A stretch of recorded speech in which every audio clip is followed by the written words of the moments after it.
కాంగ్రెస్ పార్టీలో ముసలం కొనసాగుతోంది. మాజీ మున్సిపల్ వైస్ చైర్మన్ కంచె రాములు, జిల్లా పార్టీ అధ్యక్షుడు మధ్య నడుస్తున్న వాదోపవాదాల పర్వం కొనసాగుతోంది. సుపారీ మర్డర్ ప్లాన్లో ఎలాంటి వాస్తవం లేదని, తనను బెదిరించి కంచె రాములు అబద్దాలు చెప్పించారని, తనకు ప్రాణహాని ఉందని రాగుల శ్రీనివాసరెడ్డి జనగామ పోలీస్ స్టేషన్లో చేసిన ఫిర్యాదు మరోసారి సంచలనం రేపుతోంది. సుపారీ విషయంలో తనకు ఎలాంటి సంబంధం లేదని, కొమ్మూరి ప్రతాప్ రెడ్డి తనకు ఎలాంటి సుపారీ ఇవ్వలేదని రాగుల అన్నారు. కావాలనే కుట్రతోనే తన్ను ఇరికిస్తున్నారని అన్నారు. కంచె రాములు, వేముళ్ల సత్యనారాయణ, ఎర్రమల్ల సుధాకర్తో తనకు ప్రాణహాని ఉందని పోలీస్ స్టేషన్లో ఫిర్యాదు చేసినట్లు తెలిపారు. తనను బెదిరించి కొమ్మూరిపై అబద్దాలు చెప్పాలంటూ తనకు తెలియకుండానే సీక్రెట్గా వీడియో రికార్డ్ చేశారని ఆరోపించారు.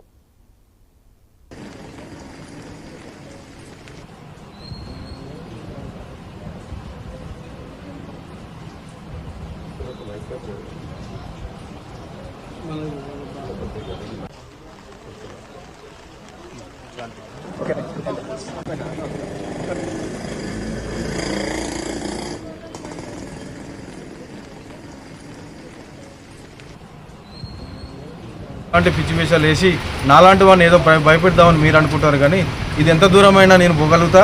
నన్ను ఏ రోజైతే కావాలని చెప్పి నా రాజకీయ భవిష్యత్తు నాశనం చేసి ప్రతాపన్న గారి దగ్గర నా చెడు దృష్టి రావాలి, ప్రతాపన్న గారిని భయపడి ప్రతాపన్న మీద ఏదో రాజకీయ లబ్ధి కోసం నన్ను వాడుకుంటారు. ఇది పద్ధతి కాదు. కంచెరాములు గారు, మీరు చాలామంది చాలా ఇష్యూలు చేసారు, కానీ నేను ఒక మామూలు కుటుంబం నుండి వచ్చిన వ్యక్తిని, చిన్న స్థాయి నుండి ఎదిగిన వ్యక్తిని, నేనే నీకు దొరికినా, నేను నమ్మి వచ్చిన ఒక మాజీ మున్సిపల్ చైర్మన్ అని నమ్మినా, ఒక మాజీ మార్కెట్ చైర్మన్లా నమ్మినా, మీ రాజకీయంగా మీరు వేసుకున్న నీతి ఇదా? మీరు నాకు తెలియకుండా నా వీడియో ఎలా తీస్తారు? నన్ను భయబాధకు గురి చేసి, నన్ను భయపెట్టి, నాకు మీరు కలుబోలు మాటలు చెప్పి, ఈ రకంగా మాటలతోనే నువ్వు జనగం దాటిపోతావు అని నాకు ఎలా చెప్తారు? మీకు చెప్పే అవసరం ఏముంది? నా రమ్మన్నది మీరు, రప్పించుకున్నది మీరు.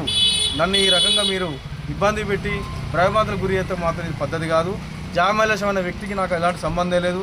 నాకు సంబంధించిన వీడియోలు నా వ్యక్తిగత నా కాంగ్రెస్ పార్టీ సంబంధించిన వీడియో అన్ని నాకు తెలియకుండా టెలికాస్ట్ అయిన దానికి నాకు సంబంధం అని చెప్పి నేను చెప్పడం జరిగిన వీడియో కింద అతను జామలేశం అనే వ్యక్తి నాకు సంబంధం లేని వీడియో నాకు ఆయన ఎట్లా సెండ్ చేస్తాడు? జామలేశం గారి మీద కూడా కేసు నమోదు చేయాలని చెప్తున్నా, ఎందుకంటే ఇది స్టేట్ లెవెల్లో పోయిన విషయం. ఇది సరే, మీరు చేసిర్రు, నేను కూడా చేస్తా. చలో, మీరు జనగాం చౌరస్తాలో కూర్చొని ప్రమాణం చేద్దామా?